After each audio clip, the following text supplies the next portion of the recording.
Yeah, kids, this is Finn's Revolution. That, of course, was the theme from The Prisoner right here on WUSB Stony Brook. We're going to be beginning our Johnny Thunders fundraising special very shortly, so just stay tuned for that extremely shortly. But right now we are lucky enough to have one of my favorite artists, Michelle Carollo, and just as a preview story from my particular angle with Michelle, I live in Queens, and I don't live far from PS1. And Michelle was on the show a while back doing some other work and here. But when I was checking out what she was doing and a little background on her, I realized I had stumbled in, and I do literally mean stumbled in, to a PS1 show that she was a big part of. So I was a fan before I knew who she was. So, Michelle Carollo, welcome to WUSB Stony Brook and Finn's Revolution. Thanks. It's great to have you here. Do you remember that PS1 show? Oh, I think it was back in 2009 or 2010. She makes it sound like it's like ancient history. Well, it is to me. Okay. It was a really cool installation you had going all over the place. And literally, I mean, I'll tell you the truth. We were coming in from, shall we say, brunch, to be polite about it. And we went into PS1 and there was your stuff. And I was like, wow, this stuff is really cool. Oh, thank you. Yeah, I think you're referring to, I had a piece called Blackout Bits back in 2009. The work that I do is installation work. So what I do is I respond directly to a site. So I look at a site and I take measurements. I look around. I get a feeling for the energy in the space. And I sort of go back to my studio and start figuring out sort of colors, ideas, anything that I saw that was interesting in the space itself, and start constructing murals out of them. So I believe that piece had tubes, and it was bright colors everywhere. There was components of mechanical components, computer components. It felt like this sort of quirky machine that you wanted to go into, but wasn't really sure what it was actually doing. That's right. It had a very feeling of depth to it. As a matter of fact, I think part of it was on the stairs, right? Oh, you're referring to that one. Yeah, that was the stairwell installation I did. Okay. Same place though, right? No, that was a different place. Was it? Where was that? That was in the city in Chelsea. Oh, see, maybe that's where I stumbled into. That has to do with stumbling and post-brunch ventures into art galleries. Makes total sense. Okay. So, Michelle, you're actually you have one of your installations about to open for public viewing this weekend, right? Yes, I'm super excited about this one. My first brand new piece. And where is it? It's at the Patchogue Arts Council, which is, I'm really excited to be part of with those folks because they do great things there out in Patchogue, and they're really expanding throughout the island. So I'm happy that I've been included in this. It's a two-person show, actually with a professor here at Stony Brook, Mr. Jason Paradis. Okay. He teaches art here in Stony Brook. Mm-hmm. Hopefully some of you actually are taking classes with him. He's also an installation artist as well. My new piece is exciting because I am incorporating the idea of furniture, so non-functional furniture, together with some of my older ideas with like painting. There's a light component, so I have light fixtures coming down. There's a red carpet, and there's a set of stairs that I made so that people actually can walk through the red carpet, take a couple selfies in the mirrors that are in the installation, and I hope they'll start posting them to me on Facebook. It'll be really fun. The piece is called Bubblegum Vanity. Mm-hmm. There is no bubblegum. And there is no candy, so don't take it literally. Want to make you think about it a little bit more in depth than the actual idea of bubblegum itself. So, and the opening will be from 5 to 7 on Saturday. 5 to 7 this Saturday. Yes. And what's the address of the venue? 20 Terry Street. All right, in Patchogue. In Patchogue. Okay, so we're on radio here, so this is obviously not a visual medium. But to describe what you do, you kind of did a little preview of the kind of work you do just by discussing coming down to a place and measuring it. So that's really what you have to do. You have to come down, you have some ideas, and you really, because it's an installation, you have to, and the things are usually attached to walls in some manner, right? Correct, right. You have to measure the space that you're going to be working in so you can take that home and do your imagination and cutting. Well, yeah, I always thought when I was a student, I was like, you know what, I was always thinking about going into architecture. Mm-hmm. because I always like the idea of building something. And you are building stairs on occasion. I'm completely I build everything. So that's the interesting part. But the fun thing is that I want to invade somebody else's space and totally take it over and envision how I would see entering into a piece of art on an everyday basis. So I'm not really interested in making buildings or making things that are functional, or I really don't care about having to worry about, fire escapes and where people convene to eat their lunch every day, or how they commute up and down to go to work. That's not fun. So being an installation for me is actually just taking over someone else's space and then making you have to negotiate with that. I don't, you either respond to the piece or you don't, but you're still going to be forced to confront it either way. So I think that's kind of installation at its best for me. And I get to be as quirky as my personality really is, which is always fun. Okay, and clearly you are, the pieces I've seen anyway have been very full of color and very vibrant. Yes. And giving you the sense that, let's say, a simple dimensional space like a corner is crazily, is that good? Crazily dimensional. How about that? Yeah, I like to mess with optics. Why not? Right. And let's talk about space and perception. We deal with it every day. All those weird in-between spaces we spend on the internet or whatever that is. Like, what space is that really? We don't really know, but we all refer to it as a real space. So I like to actually go into a real space. So I use the idea of painting two-dimensionally on walls. So it's flat. It's a flat surface. So your painting is a flat painting. But when we look at paintings, no matter if you make a traditional painting, painters are really trying to get you into their work, either mentally or physically. You're putting yourself into a space.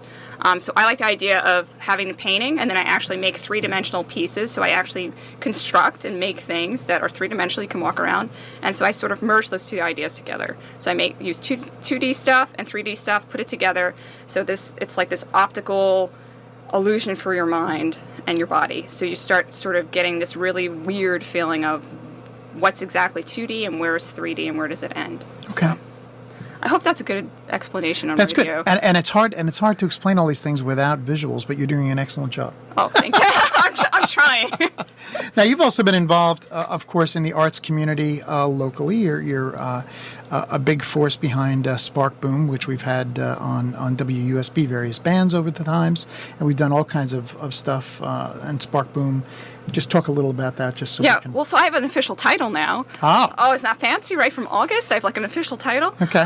So I am now the official artistic director of Spark Boom, which is just a fancy way to say I lead a team of awesome artists, musicians, young administrators out there on the island.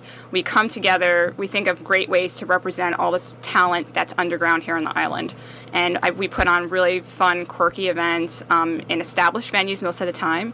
We're busting down the doors in these established places to put merging people in, because that's what this is about.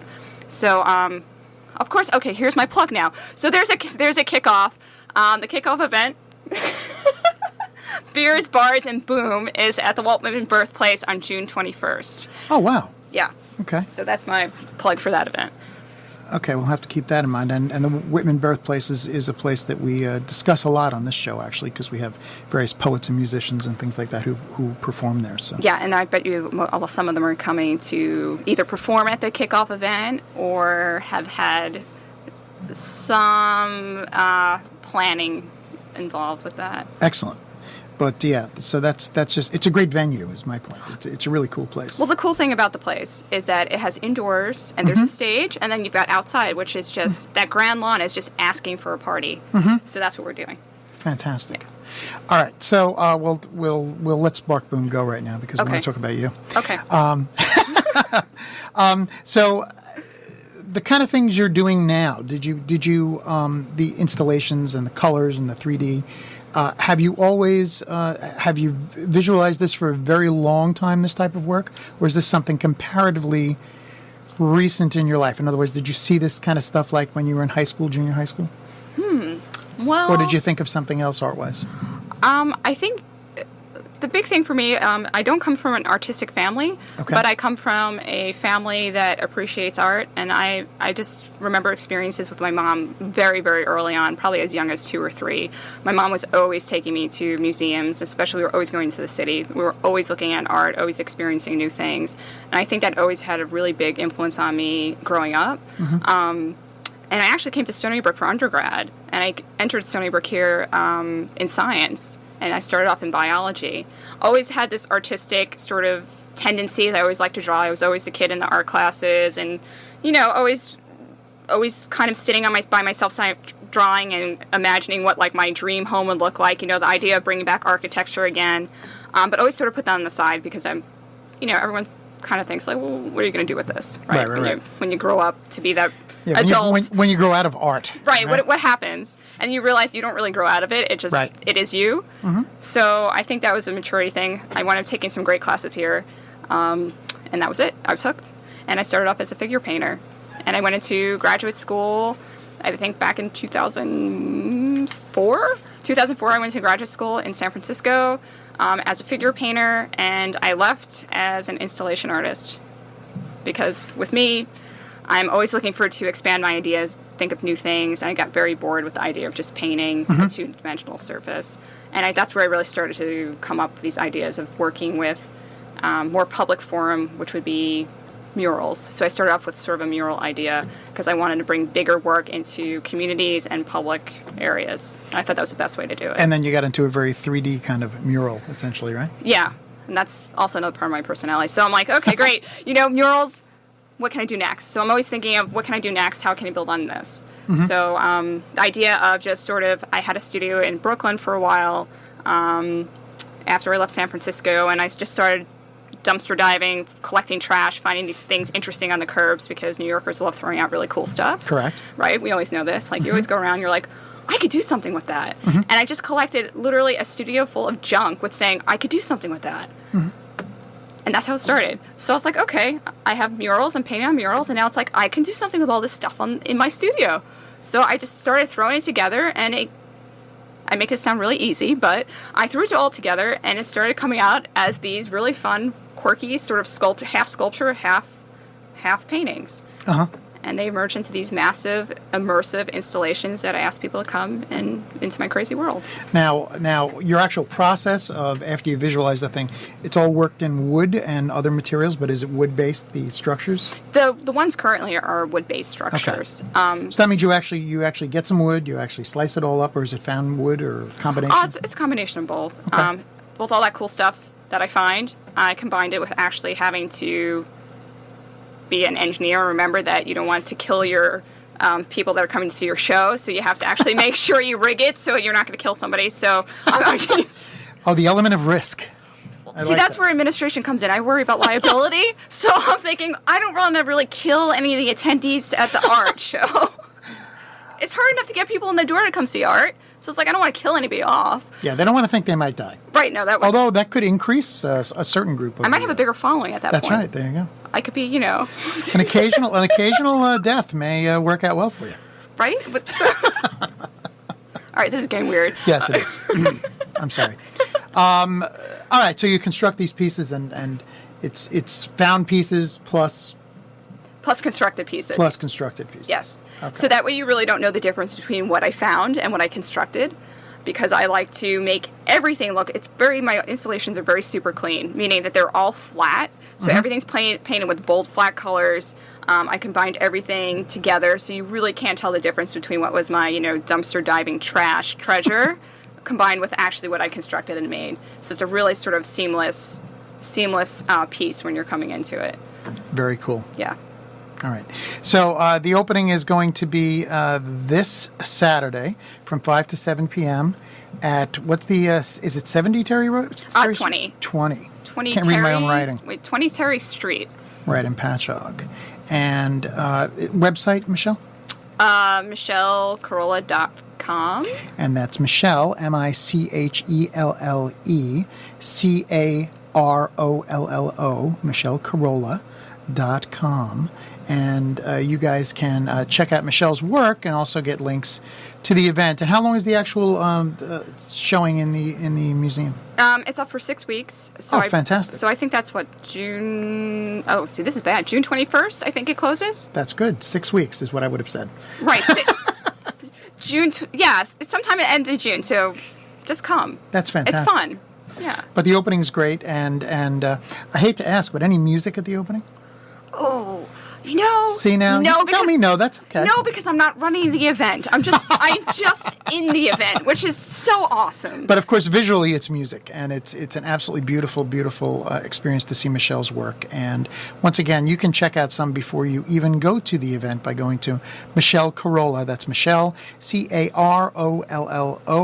.com, and check out some of the stuff you'll be walking into, and you'll get to meet Michelle at the event itself, and it should be absolutely wonderful and a real blast. And the work is just so vibrant and so alive and so immersive, as Michelle has said here, that you'll be really bowled over, and we're really looking forward to it, Michelle. Oh, thank you.